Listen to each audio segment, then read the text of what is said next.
नमस्कार दोस्तों, आप देख रहे हैं मीरा भाईंदर न्यूज़ और मेरा नाम है हिना। आज काजूपाड़ा में एक ऐसी घटना हुई है जिसने पूरे मीरा भाईंदर को झकझोर के रख दिया है। एक फैमिली को पूरी तरीके से तोड़ कर रख दिया है। जी हाँ, उनको एक कॉल आता है और उनको पता चलता है कि उनके फैमिली मेंबर अब नहीं रहे हैं और ये सारी घटना काजूपाड़ा में हुई। जय कुमार की जो वहाँ पे कंस्ट्रक्शन हाउस है उसके अपोजिट में हुई है।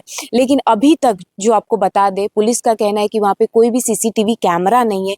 किस तरीके से घर वालों को पता चला है, आइए जानते हैं उनके घर वालों से। उनकी यहाँ पे बीवी भी है, उनके जानने वाले भी हैं, वो बताएंगे कि आखिरकार उनको ये घटना के बारे में कैसे पता चला। तो सबसे पहला मेरा सवाल ये है सर कि कैसे आपको किसका कॉल आया था सबसे पहले? अभी रात में 9:34 को हमको एक ऑफिसर का कॉल आता है।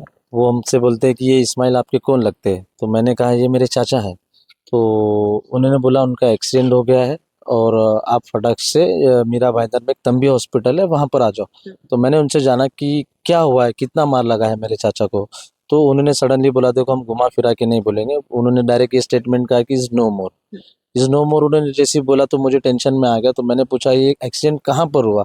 तो वो ऑफिसर का कहना है कि ये जो एक्सीडेंट हुआ ये जय कुमार का प्लांट है एक काजूपाड़ा में, वहाँ पर एक्सीडेंट हुआ और वहाँ से हमने इस बॉडी को लेकर आया और लाकर हॉस्पिटल में रख दिया। आप अपनी जाके बॉडी ले लो। लेकिन मेरा कहना ये है कि ये मेरे चाचा का एक्सीडेंट हुआ कैसे और पुलिस प्रशासन क्या कर रहा था और इतनी देर तक जब मेरे चाचा का एक्सीडेंट हुआ तो उनको बचाया क्यों नहीं गया और इतना खतरनाक तरीके से एक्सीडेंट हुआ। पुलिस वाले बोल रहे कि अभी तक हमको कोई गाड़ी की कोई इंक्वायरी मिली नहीं है, कोई गाड़ी नंबर हमको अपडेट मिला नहीं। लेकिन मेरा जानना ये है कि हम लोग एक गरीब फैमिली से रहते हैं, हम लोग एक रेंटेड पर्सन है, बच्ची है उनकी एक छोटी सी, और वो आदमी दिन रात मेहनत करके अपने घर परिवार चल रहा था। कहाँ भाड़े के काम घर करते थे वो? ये जय कुमार में, जय कुमार एक कंपनी है वहां पर काम करते थे। और जय कुमार वालों को हमने फोन किया कि भाई हमारे चाचा के साथ क्या हुआ। तो उनका सडनली स्टेटमेंट आया कि हम लोग अभी बहुत बिजी है, हमारे पास कोई गाड़ी घोड़ा नहीं है, हम नहीं आ सकते, हम जो भी देखेंगे कल देखेंगे। उनका ये स्टेटमेंट सुनते ही मुझे बहुत बुरा लगा क्योंकि दिन रात मेरे चाचा उस कंपनी में काम करते थे, उस कंपनी के लिए तरक्की के लिए अपनी जी जान मेहनत किया। लेकिन आज उनके साथ जब ऐसा हुआ तो उन्होंने सडनली हाथ खड़ा कर दिया। हम चाहते कि हमको इंसाफ मिले। तो घर पे आ रहे थे जब ये घटना हुई थी कि किस समय हुई है? हाँ, वो उनका कहना है कि भाई यहाँ से निकल गए और उनका एक्सीडेंट हो गया। तो वहाँ पे जो घटना स्थल थी वहाँ पे आप लोग गए हुए थे जी जहाँ नहीं, पे हुआ है सर? जी वो हम नहीं गए क्योंकि हमको जैसे पता चला तो हम लोग मैम डायरेक्ट हॉस्पिटल आ गए। अच्छा, डायरेक्ट आप टेम्बा हॉस्पिटल ही डायरेक्ट आए। टेम्पो हॉस्पिटल में आ गए। वहाँ पे आप लोग नहीं गए हुए जी थे? नहीं गए क्योंकि वो न्यूज़ सुनते ही हम लोग इतना थोड़ा सा माइंड हमारा इतना अपसेट हो गया था कि हमारा कुछ माइंड काम ही नहीं कर रहा था क्योंकि हमारे घर का आदमी चला गया, एक सदस्य चला गया, जिसमें हम बहुत परेशान है। मैम हमको इंसाफ चाहिए, हमको जय कुमार से इंसाफ चाहिए, पुलिस प्रशासन से इंसाफ चाहिए, ट्रैफिक प्रशासन से इंसाफ चाहिए। जिसने मेरे चाचा के साथ गलत किया उसको सख्त से सख्त कार्रवाई होनी चाहिए। हमको इंसाफ चाहिए मैम। लेकिन आपने उनको कॉल किया था तो जहाँ तक ऐसा लगता है कि अगर कोई कहीं भी फोन करता है, कहीं भी काम करता है, तो अगर उसके एम्प्लॉय को कुछ होता है तो वहाँ के लोगों की जिम्मेदारी बनती है कहीं ना कहीं कि वो आए। लेकिन वो कॉल पे क्या कहते हैं वो थोड़ा अच्छे से एक्सप्लेन करिए लोगों को कि कॉल पे उन्होंने क्या बोला। जय कुमार वाले के एक दास करके वो जो कॉन्ट्रैक्टर है जिनके अंडर वो काम करते थे, उनका एक स्टेटमेंट था। मैंने उनसे बताया कि भाई मेरे चाचा को ऐसा ऐसा हो गया और आप अभी तक कोई मुझे अपडेट नहीं दे रहे हो, कुछ बता नहीं रहे हो। तो उन्होंने कहा कि मुझे कुछ मालूम नहीं, काम यहाँ से हो गया, वो चले गए।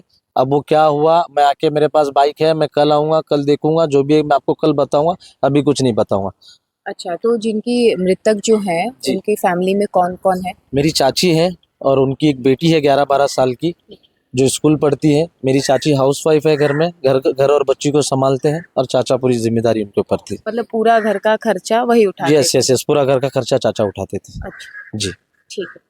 तो अभी आपके यहाँ पे कौन कौन मौजूद है यहाँ पर? यहाँ पर मेरे और भी रिलेटिव्स हैं, मेरे कजिन भाई है, मेरी चाची है, मेरी चाची की मम्मी पापा है, उनके भाई हैं और मेरे दोस्त रिश्तेदार हैं बाप है। ठीक है, तो ये बॉडी कब तक देंगे पुलिस वाले? टेम्बा अस्पताल से क्या बताया गया? इन्होंने कहा है कि अभी मार ज्यादा लगने की वजह से हम बॉडी को हम हमारे पास रखते हैं, हम आपको बॉडी कल सुबह 12 बजे रिलीज करेंगे। आपने देखी बॉडी किधर किधर चोट आई थी जिसकी जी वजह हाँ, से मृत्यु हुई है? उनको सर में चोट आई है, उनको पैर में चोट आई है। तो ये एक्सीडेंट का मामला लगता है या कि कुछ, क्योंकि वहाँ पे उनका प्लांट है तो उधर से भी कुछ चीजें गिर सकती है? अभी तक हमको उसकी संभावना नहीं, लेकिन जिस हिसाब से उनके सर पे मार लगा है तो हमको क्वेश्चन है मैम। हम सडनली इस चीज को सर पूरा फट गया है, ऐसा लगता है कि किसी ने मारा है उस सर पे उनको, हमको ये थोड़ा सा डाउट है मैम। जी। हाँ, और बॉडी पे कहीं मार नहीं, सिर्फ सर पे मार है। पैर पे भी उनको लगा हुआ हाँ, है? पैर बैंड हुआ है उनका, पैर बैंड किया गया है उनका।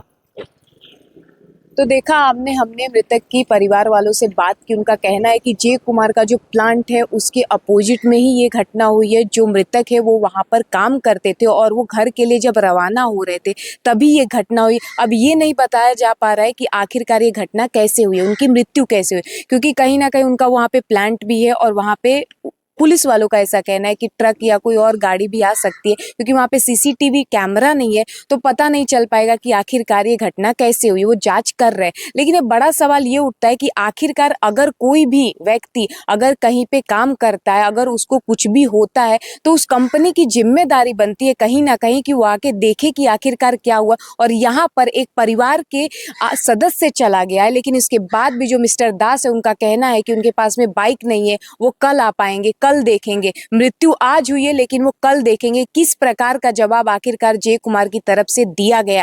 मेरा कहना ये है कि कॉन्ट्रैक्टर है वो, कहीं ना कहीं आप देखेंगे तो बहुत ट्रस्टेड कॉन्ट्रैक्टर है, क्योंकि हमारे गवर्नमेंट से भी काफी सारे टेंडर जो आपने देखे होंगे वो उनको ही मिलते। तो ऐसे ट्रस्टेड कॉन्ट्रैक्टर अगर ऐसा काम करते हैं तो बाकी जो कॉन्ट्रैक्टर है उस पर कैसे कोई भरोसा करेगा। आपने देखा कि इन्होंने बताया कि इनके घर पे, उन मृतक के घर पे उनकी बीवी और उनकी एक छोटी सी बच्ची है। आखिरकार अब उस घर का पालन पोषण कौन करेगा।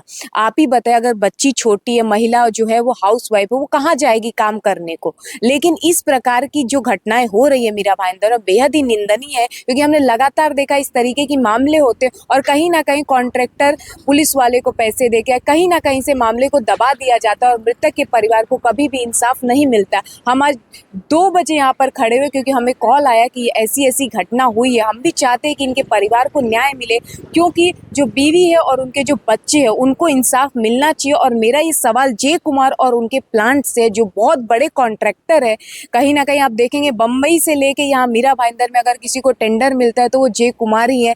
काफ़ी ज़्यादा उनका लगाव भी है गवर्नमेंट से, तो गवर्नमेंट पे भी कहीं ना कहीं सवाल उठता है, क्योंकि वो अपने पसंदीदा कॉन्ट्रैक्टर से क्या कहेंगे इस बारे में, क्योंकि एक परिवार के इंसान की जान चली गई है।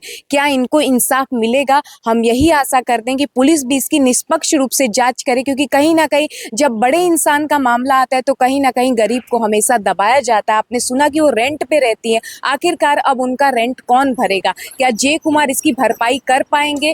वो ये नहीं कर पा रहे हैं। आप बताइए कि उनके एम्प्लॉय की डेथ हो जाती है और वो बोलते हैं कि मैं कल आके देखूंगा, उनके इधर से ऐसा जवाब आता है। तो आप सोचिए कि हम कैसे मान लें कि वो इस परिवार की जिम्मेदारी उठा पाएंगे।